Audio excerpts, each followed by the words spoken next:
Rooted, Week 2, Epilogue. The Church in the Reign of Idi Amin. Pastor Peter Kaserivu. Gaba Community Church, Kampala, Uganda. Many people know of Uganda because of Idi Amin, a dictator who ruled our tiny country from 1971 to 1979. Idi Amin began his rule when I was only 10 and I was not a Christian yet. When he took over power, everyone rejoiced because he had toppled a dictator. Little did we know that we had just received a leader who would ultimately kill more than 500,000 people. Idi Amin began by ousting all people of Asian descent from Uganda, taking over their businesses and killing many of them. He then turned on people from the West and began attacking and confiscating their properties. He focused on Israelis, especially because he felt they had stolen the land of Israel from the Palestinians. Amin moved from oppressing just the Westerners and began war against the church. He decided to make Uganda a Muslim nation and began ousting all foreign missionaries. The church I was later to join had several visiting missionaries, mostly from Canada. Amin gave them 48 hours to leave the country. Not long after that time, Amin decided to close all evangelical churches, allowing only one Anglican and Catholic churches to stay in operation. The worst times for the church came when Amin decided to imprison all believers.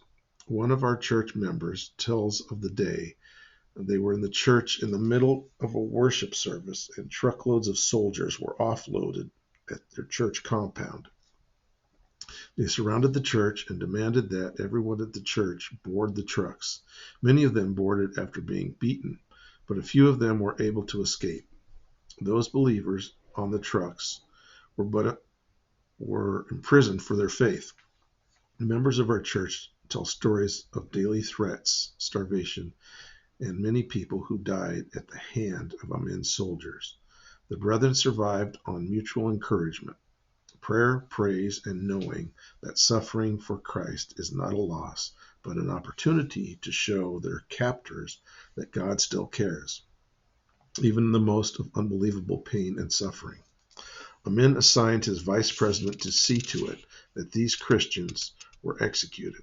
No one doubted that would happen, since he had just executed Anglican Archbishop. The day the vice president was to sign the order for the execution of believers, he was traveling from Jinja to Kampala. He got into a terrible car accident, breaking both his legs. He narrowly survived. The focus was immediately taken away from executing the Christians and diverted to the plight of the vice president. This was a real Book of Acts experience where Paul and Silas were saved from jail. About midnight, Paul and Silas were praying and singing hymns to God, and the prisoners were listening to them, and suddenly there was a great earthquake, so that the foundations of the prison were shaken. And immediately all the doors were opened, and everyone's bonds were unfastened. Acts 16:25. After several days of no instruction from the central government, the director of the prison decided to release the Christians. The evangelical church in Uganda remained underground for the remainder of Amin's rule. In April 1979, Idi Amin was finally ousted, and for the first time in many years, the church was free. I have talked with many believers who lived through that time, and it has been very interesting to hear their thoughts. They were always very alert, and their relationship to God was so deep because they had to totally depend on God for protection and provision. The people who gave their lives to Christ were very genuine.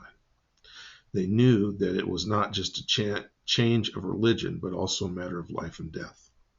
The church I later joined, Makerere Gospel Church, had 50 congregations around the country at a time when churches went underground.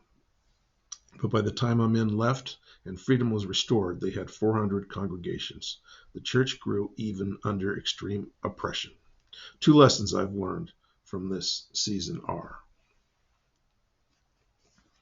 hard times grow us, even life-threatening ones, and will transform us into the people God created us to be. God sits on the throne and is sovereign. He reigns above all rulers of this earth. He is good, but he has not promised us only peace. He has promised to be with us, even in the times when our lives are threatened. Even though I walk through the valley of the shadow of death, I will fear no evil, for you are with me. Your rod and your staff, they comfort me. You prepare a table before me in the presence of my enemies. You anoint my head with oil. My cup overflows. Surely goodness and mercy shall follow me all the days of my life, and I shall dwell in the house of the Lord. Psalm 23, verses 4 through 6.